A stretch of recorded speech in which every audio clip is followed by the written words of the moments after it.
죽이고 하라. 이래버린 거예요, 엄마가. 엄마 입장은 그렇잖아요. 당신 남편이 목사님이고, 딸도 그렇고, 당신도 그렇게 사모님, 목사 사모인데 얼마나 그러겠어요. 그러니까, 안 된다. 원래 그게 내가 이러면 안 된다. 날 차라리 죽이고 가라. 이래 놓으니까, 어떻게 엄마를 죽여요? 못 죽이죠. 그건 안 되잖아요. 자살을 했어요. 얼마나 저는 그에게 길게 만들어서 그에게 막 펑펑 울었습니다, 정말. 얼마나 울었는지 모릅니다, 제가. 그게 결합입니다. 똑같은 한 가문에 태어났어도, 똑같은 일하는 쌍둥이라도, 일하는 쌍둥이라도, 쌍둥이라 해서, 일하는 쌍둥이 뭐예요? 사주가 똑같잖아요. 그런데도 불구하고, 환경이 어떠냐에 따라가지고, 생각을 어떻게 먹느냐에 따라가지고, 달라지는 거예요. 목사님 집안에 태어났으면 다 똑같은 운명 가져야 되는 거 아니에요? 그런데, 얘는 나를 만나면서 달라져 버린 거예요. 교우 관계가 그게 무서운 거예요. 어떤 사람을 사귀느냐에 따라서 달라지는 거예요. 근데 그거를 할 말이 따로 있지, 그래, 나를 죽이고 가라고 하면 그건 좀 그렇잖아요. 아무리 그래도요. 그 유명한 숭산 생원 스님의 상자 중에서 그 누구 현각 스님인데 그 스님도 기독교 집안이었어요. 그런데 숭산 스님 상자 됐잖아요. 유명한 외국인 그 스님 있잖아요. 그런데 그렇게 어떤 환경에 따라서 이렇게 달라지는 거예요. 가령 일란성 쌍둥이 자매라도 언니는 우주인이 되어 우주선을 타고 지구 밖으로 나가고 동생은 사업가가 되어 지구에서 생활한다면 각자가 처한 환경으로 인하여 언니는 아주 천천히 늙고 동생은 상식대로 빨리 늙게 지구 위에 사는 사람들 상식대로 우리는 그대로 늙어가지만 우주 밖으로 나가게 되면 천천히 늙습니다. 왜? 시간이 아주 천천히 가니까, 거기는. 아주 천천히 가니까 천천히 늙는 거예요. 그러니까, 어디요? 그 불교 경전 속에서는 저 도솔천에서 하루가 지구에서 얼마? 지구 인생의 4,000년이랍니다. 우리 4,000년이 흐르는 건 거의 겨우 얼마? 하루밖에 안 가는 거예요, 하루에.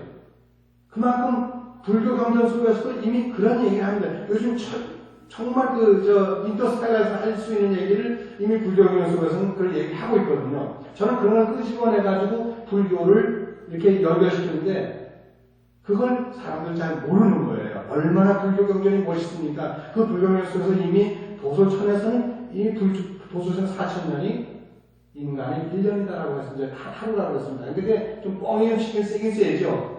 아무리 얘기를 해도 거기 4,000년이 여기 1년 하루일 수는 없습니다. 왜냐면 그것이 우주 밖으로 흘러서 지구로부터 수십억 광년 먼 데라면 또 모르지만 그게 아니라면 그건 아니죠.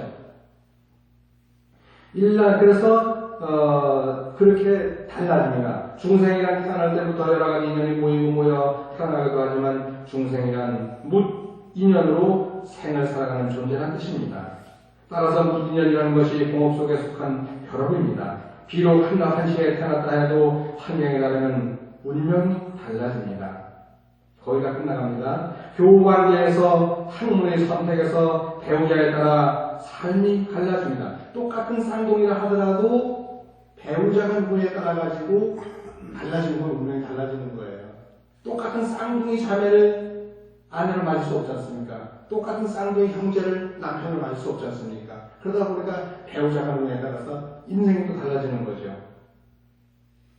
그래서 거기 본인만이 아니라 자녀가 태어나면 성장하면서 자녀의 교우관계라든가 자녀의 학문관계라든가 자녀의 결혼과 직장에 따라서도 또 어떤 종교, 즉 믿음을 갖느냐에 따라 가지고 결합에 한 몫을 더하게 됩니다.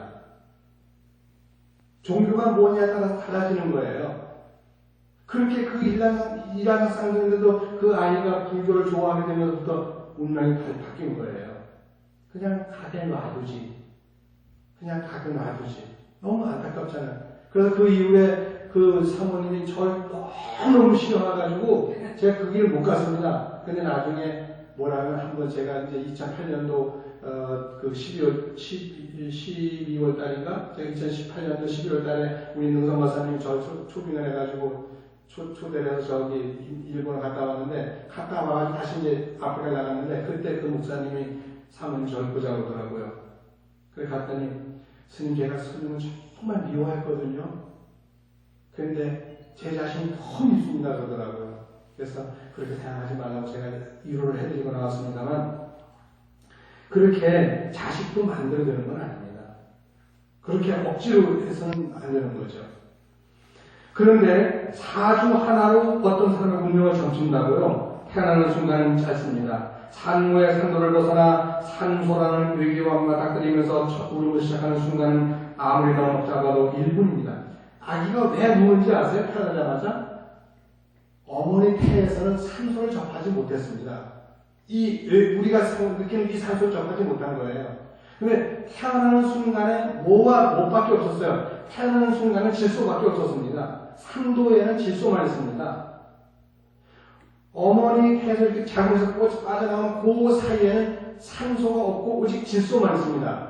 그 질소의 질자에다가 왼쪽에 가로자를 붙이게 되면 여성의 생식기를 뜻하는 그런 질자가 됩니다. 여성의 생식기를 우리가 질이라고 하잖아요. 그 질자가 질소라는 막힐 질자 옆에다가 우리가 그 가로자를 붙이면 그 질이 되는 거예요. 왜 그런 질이라고 하는 걸 썼냐면 산도를 나올 때 너무너무 숨이 막히기 때문에 막힌 질소는 막힌다는 뜻이에요. 숨이 막히잖아요. 산소가 없으면 바로 죽습니다, 사람은. 근데 그 질소 속을 통해서 나오면서 산소를 만나는 거예요. 근데 어머니 태수에서 만난 그 산소가 또 다른 겁니다. 어머니 태에도 그 양수 속에도 산소가 있었죠. 근데 이 밖에 나온 산소는 다른 거예요. 다르니까 그냥 너무 놀래가지고 으앙하고 우는 게 첫 울음입니다. 그런데 그 고골성이 세상이 무서워서 운다고 그러지만 그게 아니라 산소를 처음 만나니까 이 아이가 놀라는 거예요.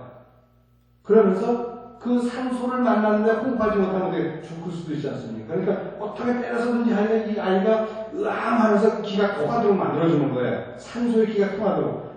바깥 산소가 안으로 들어가고 안에 것이 튀어나와야 되잖아요. 그래서 그 첫 울음을 시작하는 그 순간이 태에서 딱 빠져나와가지고 1분이 채 안 됩니다. 1분 안에 이미 우릅니다. 태어나자마자 바로 울죠. 태어나자마자 바로 울지, 태어나가면 한 1분쯤 있다 울지는 않습니다, 아기가. 왜? 산소를 만나는 그 순간 바로 울어버리죠.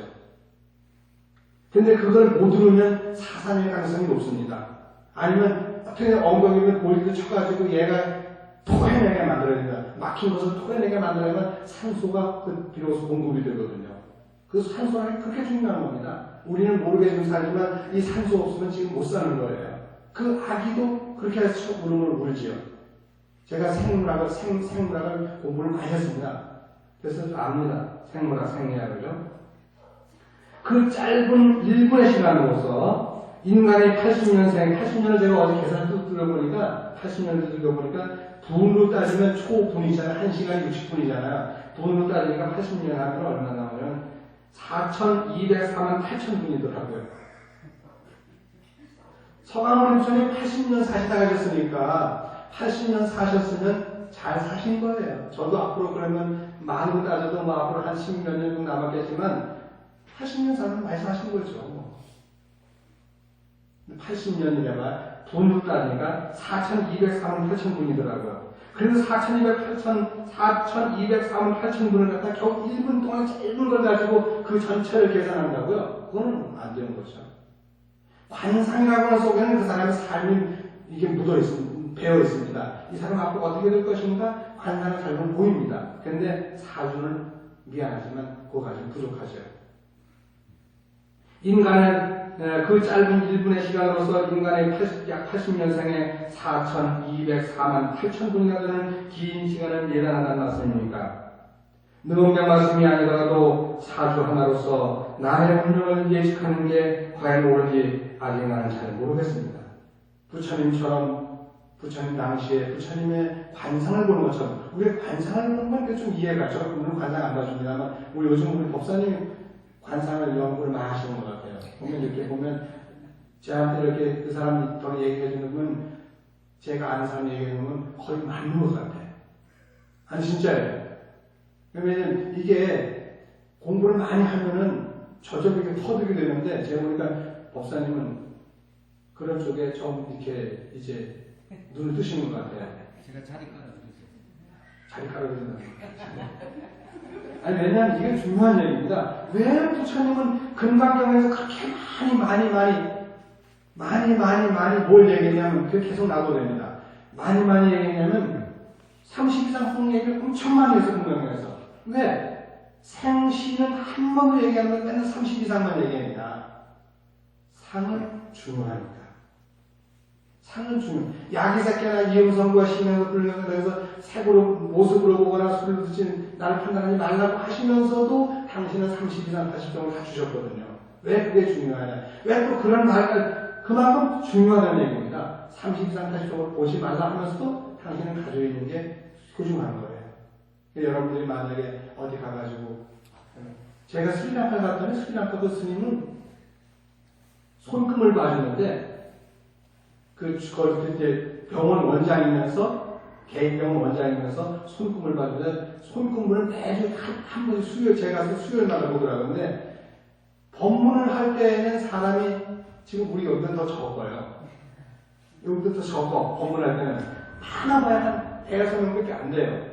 그런데 손금을 보는 날이면, 수요일 날이면, 그 법당이, 제가 봤을 때 법당이 이 법당보다 좀 작아요. 그런데 꽉 차다가 못해가지고는 스리랑카는 상하이 계절이잖아요. 그냥 저 마당에 꽉 차는 거예요, 사람들이. 손금 그것 때문에. 그렇게 사람은 관상, 손금도 관상에 들어가거든요. 상을 보는 거니까. 이 관상에 대해서 사주는 아닙니다. 이렇게 관심이 많은 거예요. 많습니다. 미국에는 관상 없을 것 같죠? 미국에도 사주보다는 관상에 정말 관심이 많습니다. 미국, 유럽 다 그렇습니다. 손금? 거기는 우리는 이렇게 요즘에 와서 이제 무슨 이렇게 신문에 오늘의 운세를 해가지고 뭐 손금도 뭐 이런 나오지만 거기는 아주 옛날부터 관상, 수상이 많이 나왔습니다. 제가 그 옛날 그 자료를 가지고 있는 데 보면 거기도 그 영어보다 이렇게 손금 보는 게 다 나와 있습니다. 거기 그 관상에 다 나와 있는 거예요. 전 세계 어디나 사주는 관심이 좀 적은데 관상이나 손금 같은 건 많은 경우에는 직접 눈으로 볼 수 있잖아요. 이 사람이 까만 피부를 가지고 있으면 아프리카 사람인 거 알잖아요. 이 사람이 흰 피부를 가지고 있으면 유러피안인 거 알잖아요. 똑같은 동양 한국에서도 사람을 보면 우리는 일본 사람, 중국 사람, 한국 사람 알아요. 서양 사람은 우리를 구별 못하지만 우리는 구별이 되거든요. 왜? 우리는 여기 살면서 얼굴 피부색 하나 가지고도 알 수 있습니다. 그만큼 상이 눈에 보이는 모습은 굉장히 중요하다는 얘기죠. 왜 부처님이 금강경에서 사주 얘기 단 한마디도 안 하면서 32상 얘기 그렇게 많이 하셨냐면 그만큼 눈에 보이는 세계가 또 없이 중요하다는 거죠. 그걸 가지고서 그 사람의 생애를 얘기할 수 있다는 얘기입니다. 어떻게 보면 얘기가 벌써 50분 지나가고 그랬네. 30분만 딱 하려고 그랬는데 그렇게 해서 제가 오늘 말씀을 드립니다만 이렇게 만약에 정말 우리가 다 끝났나? 마지막 분 남았나요? 다시 말하지만 중생이기의 미스터리입니다. 미스터리라고 하는 아주 알쏭달쏭한 수수께끼예요. 중생들은 그렇게 수수께끼입니다. 아내가 정말 이뻐 보이는데 어느 날 보니까 아내가 툭툭대니까 그렇게 미워 보일 수가 없잖아요. 남편이 그렇게 미워 보이는데 어느 날 좋은 말 한마디 해주니까 남편이 너무 멋있어 보이는 거예요. 사람은 이렇게 때에 따라서 상황에 따라서 그렇게 바로바로 다르게 보일 수가 있다는 얘기죠. 그러니까 우리가 뭐냐면 태어난 사주가 아무리 소중하다 하더라도 뭐가 소중해요? 정말 우리가 살면서 지금은 나의 표정이 상대방이 어떻게 비칠까가 중요한 겁니다. 내 마음을 어떻게 갖느냐에 따라 가지고 내 마음의 세계가 얼굴을 통해서 표정을 통해서 상대방에 비춰지잖아요. 사주 그거 절대 믿지 마세요. 정말입니다. 사주는 정말 믿지 마세요. 단 지금 내가 어떤 표정을 갖고 사느냐, 내가 어떤 표정으로 상대방에 보일 것인가, 그게 더 중요합니다. 우리가 아무리 정말 그 좋은 사주 갖고 태어났다 하더라도 우리가 남에게 보이려고 잘 보이려고 하는 게 뭐예요? 잘 보이는 것 자체가 내 인생을 상대방이 알아줄 수 있다는 얘기입니다. 그래서 오늘은 얘기하다 보니까 어떻게 사주 얘기가 나왔습니다만 이렇게 사주보다는 사실은 관상 쪽이 더, 근데 관상도 저도 매이면 압니다만 매이면 안 되지만 그래도 사주보다 관상이 조금 신빙성이 좀 높다는 말씀을 드리겠습니다. 딱 오늘 50분 했으니까 오늘 기록이네. 50분 했으니까 제 얘기를 마치는 걸로 하겠습니다. 여러분 하시는 마다 다 성취하시고요. 그리고 우리 이 동진건 회장님이 우불회라고 하는 이 밴드를 만들었는데 제가 들어가 보니까 아주 좋은 글도 많이 이렇게 올려주시고 또 이렇게 하는데 제가 조금만 참여하고 싶은 마음을 좀 많이 냈으면 싶어. 그래서 들어와서 댓글도 달아주시고 좋아요도 눌러주시고 관심도 가져주시고 표정도 눌러주시고 또 우리 회장님이 한 일에 한마디 이렇게 격려도 좀 해주시고 또 제 글 읽어보고 나가지고 이거 좀 문제 있다 한마디 쭉 던져주고 그냥 이렇게 좀 해주시면 참 좋을 것 같아요. 살면서도 우리 살다 보면 좀 마음에 안 드는 게 있으면 마음에 안 드는 것도 좀 올려주고 마음에 드는 기쁜 것도 올려주고 그런 이야기 좀 우리 우불의 밴드에 올라오셔서 한번 마음 써줬으면 싶습니다. 제가 말 잘한 거죠? 어쨌든 성불하시고요. 하루 이어서 마이크를 우리 회장님에게 넘기겠습니다.